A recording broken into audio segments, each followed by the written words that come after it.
السلام علیکم۔ ویڈیو کی طرف جانے سے پہلے میری آپ سے گزارش ہے کہ آپ اس چینل کو ضرور سبسکرائب کریں تاکہ ہر نئی آنے والی ویڈیو آپ تک پہنچ سکے۔ مرنے سے چند لمحے پہلے اس کے چہرے پر مسکراہٹ آئی۔ اس نے جیول کی طرف ہاتھ بڑھا دیا۔ جیول نے ہاتھ تھام لیا۔ ساتھ اس کی بہو کھڑی تھی۔ اس نے پیار سے اس کی طرف دیکھا۔ بہو نے اس کا دوسرا ہاتھ پکڑ لیا۔ بک ورلڈ کی آنکھوں میں ممنونیت کا احساس ابھرا۔ اس نے آنکھیں بند کیں، ایک لمبا اور مطمئن سانس لیا اور اپنی روح خالق کائنات کے حوالے کر دی۔ اس کے ہاتھ آہستہ آہستہ ٹھنڈے ہونے لگے۔ جیول اور جیول کی بیوی نے اس کے ہاتھ سیدھے کیے اور اس پر گردن تک چادر دے دی، جس کے بعد ایک عہد ختم ہو گیا۔ 60 برس تک کروڑوں دلوں پر حکمرانی کرنے والا آرٹ بک ورلڈ فوت ہو گیا۔ آرٹ بک ورلڈ دنیا میں سب سے زیادہ پڑھا جانے والا کالم نگار تھا۔ اس کا کالم بیک وقت 600 اخبارات میں شائع ہوتا تھا۔ آرٹ بک ورلڈ کی کہانی انتہائی دلچسپ تھی۔ وہ 1925 میں نیو یارک میں پیدا ہوا، 2 مرتبہ ہائی اسکول میں داخلہ لیا لیکن پڑھ نہ سکا۔ نیوی میں بھرتی ہوا، 3 سال نوکری کی، سرجنٹ بنا اور استعفیٰ دے کر واپس آ گیا۔ یونیورسٹی آف ساؤتھ کیلیفورنیا میں داخلہ لیا، 3 سال یونیورسٹی میں پڑھا لیکن ناکام ہو گیا۔ 1948 میں $250 کا بندوبست کیا اور پیرس آ گیا۔ پیرس میں ورائٹی میگزین سے وابستہ ہو گیا۔ پیرس کی شبانہ زندگی پر ہلکا پھلکا کالم لکھا، لوگوں نے پسند کیا اور آرٹ بک ورلڈ کالم نگار بن گیا۔ 1952 میں نیو یارک ہیرلڈ ٹریبیون نے کالم کو سینڈک کر دیا۔ آرٹ بک ورلڈ کا کالم امریکہ کے 30 اخبارات میں شائع ہونے لگا۔ 1962 میں وہ واپس امریکہ آ گیا۔ 1970 میں اس کا کالم انٹرنیشنل سطح پر سینڈکٹ ہوا اور دنیا کے 600 اخبارات میں شائع ہونے لگا۔ وہ دنیا کا سب سے زیادہ پڑھا جانے والا کالم نگار تھا۔ اس نے 36 ماہرین کی ٹیم بنا رکھی تھی کہ سب لوگ مل کر اس کا کالم پلان کرتے تھے۔ زبان کے ماہرین زبان کی باریکیاں ٹھیک کرتے تھے، قانونی ماہرین کالم کی قانونی پیچیدگیوں کا جائزہ لیتے تھے اور انسانی نفسیات کے ماہر کالم کی نفسیاتی جہتوں کا تجزیہ کرتے تھے۔ آرٹ بک ورلڈ کا کالم ایک مختصر سی مزاحیہ تحریر ہوتی تھی، لیکن اس کے اثرات کئی مہینوں تک جاری رہتے تھے۔ اس کے فکرے اور خیالات عام لکھاریوں سے مختلف تھے۔ مثلاً اس نے ایک کالم لکھا تھا، ہم عجیب لوگ ہیں، ہمیں محسوس ہوتا ہے کہ ہمارا گزرا ہوا کل ہمارے آج سے بہتر ہے۔ میں ان تمام لوگوں سے مختلف ہوں۔ میں آج کی خوبیاں جاننے کے لیے 10 سال انتظار نہیں کر سکتا، لہٰذا میں اپنے آج کو گزرا ہوا کل سمجھتا ہوں اور ہمیشہ آج سے لطف اندوز ہوتا ہوں۔ میری آپ سے بھی یہی درخواست ہے کہ آپ 2004 کو 1994 سمجھیں اور اسے خوب انجوائے کریں۔ اس نے کسی جگہ ڈاکٹروں کا ذکر کیا۔ اس نے لکھا کہ میری بیوی ایک بار ٹھوکر لگنے کے باعث گر گئی، اس کی کلائی کی ہڈی ٹوٹ گئی۔ ڈاکٹر نے کہا کہ یہ 90 کے زاویے پر گری، اگر یہ 45 کے زاویے پر گرتی تو اس کی کلائی بچ سکتی تھی۔ اس دن سے میں نے گرنے کا یہ نسخہ پلے باندھ لیا، لہٰذا میں اپنے دوستوں کو ہمیشہ یہ مشورہ دیتا ہوں کہ اگر تم گرنے کا منصوبہ بناؤ تو تم مہربانی فرما کر 45 کے زاویے پر گرو تاکہ تمہاری کلائی بچ جائے۔ میں آرٹ بک ورلڈ سے بہت متاثر تھا۔ میں 2001 میں امریکہ گیا تو میں نے اسے فون کیا، اس کی سیکریٹری سے بات ہوئی، اس نے مجھے شام 5 بجے کا وقت دے دیا۔ آرٹ بک ورلڈ ایک خوبصورت گھر میں شاہانہ زندگی گزار رہا تھا۔ اس کی سیکریٹری مجھے اس کی اسٹڈی میں لے گئی۔ بک ورلڈ آرٹ کتابوں کے ریکس کے درمیان بیٹھا تھا۔ اس کے پیچھے شیشے کی دیوار تھی اور دیوار کی دوسری طرف نصف درجن لوگ کمپیوٹر پر کام کر رہے تھے۔ میں نے شیشے سے جھونکا تو بک ورلڈ نے کینکا لگا کر کہا، مائی اسٹاف۔ میں شرمندہ ہو گیا۔ اس نے ہاتھ رگڑے اور شرارتی لہجے میں بولا، سو مسٹر چودھری، تم 0 پوائنٹ کے ٹائٹل سے کالم لکھتے ہو، تمہارے ہفتے میں 3 کالم آتے ہیں، تمہارے کالموں کا سٹائل ڈرامائی ہے اور لوگ تمہیں پسند کرتے ہیں۔ میں نے حیران ہو کر اس کی طرف دیکھا۔ اس نے میز پر پڑی فائل کھولی، اس میں سے میرے چند کالم نکالے اور میرے سامنے رکھ دیے۔ ایک کاغذ خود اٹھایا اور میرا پروفائل پڑھنا شروع کر دیا۔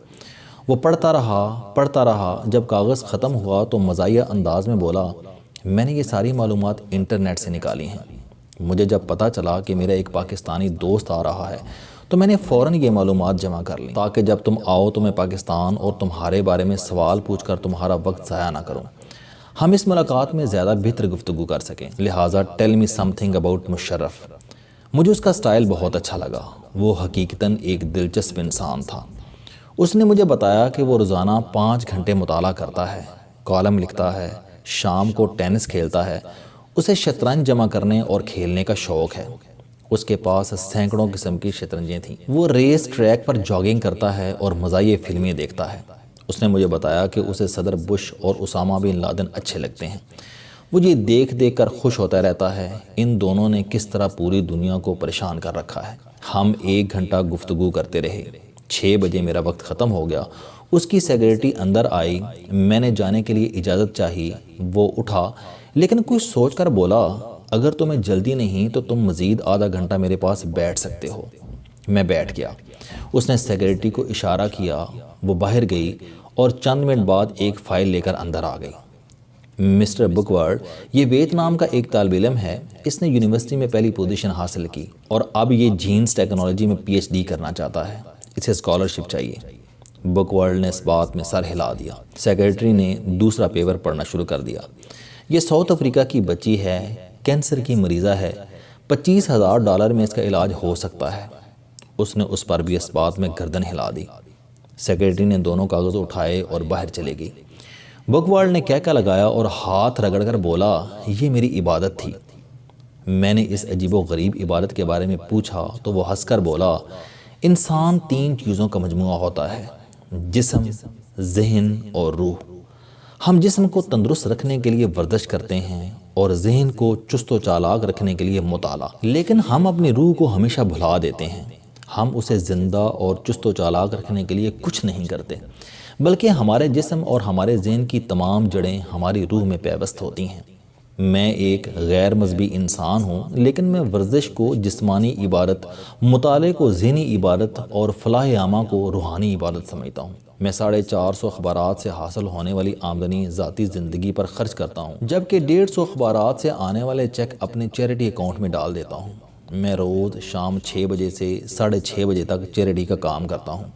میں طالب علموں کو وظیفے دیتا ہوں، مریضوں کے علاج کا بندوبست کرتا ہوں، ہوم لیس لوگوں کی مدد کرتا ہوں اور میں سیلاب اور زلزلوں کے شکار لوگوں کی خدمت کرتا ہوں۔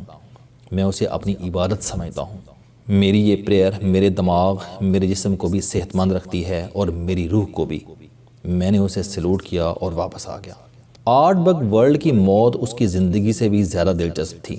فروری 2006 میں اس کے دونوں گردے فیل ہو گئے اور وہ ہفتے میں 3 دن ڈائلیسس کرانے لگا۔ وہ ڈائلیسس سے بور ہو گیا، لہذا اس نے مرنے کا فیصلہ کیا۔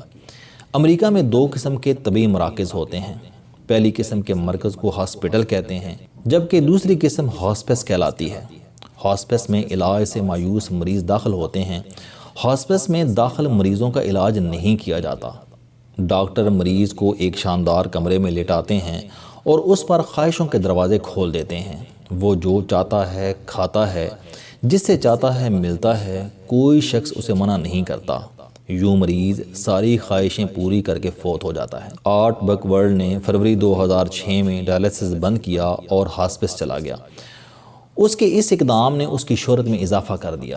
امریکہ کے تقریباً تمام اخبارات، رسائل اور ٹیلی ویژن چینلز نے اسے خصوصی جگہ دی۔ ڈاکٹروں کا خیال تھا کہ وہ 2-3 ہفتوں میں انتقال کر جائے گا، لیکن قدرت کا کمال دیکھیے، وہ نہ صرف زندہ رہا بلکہ اس کے گردوں نے بھی اچانک کام کرنا شروع کر دیا۔ وہ 3 ماہ بعد ہاسپس سے نکلا اور معمول کے مطابق کالم لکھنے لگا۔ امریکہ کے ڈاکٹر اس معجزے پر حیران تھے، لیکن میرا خیال تھا کہ آرٹ بک ورلڈ کو اس کی عبادت نے زندہ رکھا۔ وہ ان غریبوں، ناداروں اور مریضوں کی وجہ سے زندہ رہا جن کی خدمت کو وہ عبادت سمجھتا تھا۔ یہ آرٹ بک ورلڈ 18 جنوری 2007 کو فوت ہو گیا۔ اس کے انتقال کے وقت اس کا بیٹا جیول اور اس کی بہو اس کے پاس تھے۔ جیول بک ورلڈ نے میڈیا کو بتایا کہ میرے والد نے مرنے سے پہلے اپنے چاہنے والوں کو پیغام دیا، ہمیشہ عاجز اور دستیاب رہو۔ میں نے آرٹ بک ورلڈ کا یہ پیغام پڑھا تو میں بے اختیار ہنس پڑا۔ یہ فکرہ میرے بابے نے آرٹ بک ورلڈ کو دیا تھا۔ میں نے 2001 میں آرٹ بک ورلڈ کو بتایا تھا کہ ہمارے ایک اسپریچول اسکالر ہیں بابا جی، آپ اور بابا جی کے خیالات بہت ملتے ہیں۔ وہ کہا کرتے ہیں کہ اللہ کی عبادت انسانوں کی خدمت سے شروع ہوتی ہے۔ آرٹ بک ورلڈ نے کہکا لگایا اور ہاتھ رگڑ کر بولا، بابا جی اور کیا کہتے ہیں؟ میں نے مسکرا کر جواب دیا، وہ کہتے ہیں کہ صوفی کی 2 نشانیاں ہوتی ہیں، وہ زمین کی طرح عاجز اور ہوا کی طرح دستیاب ہوتا ہے،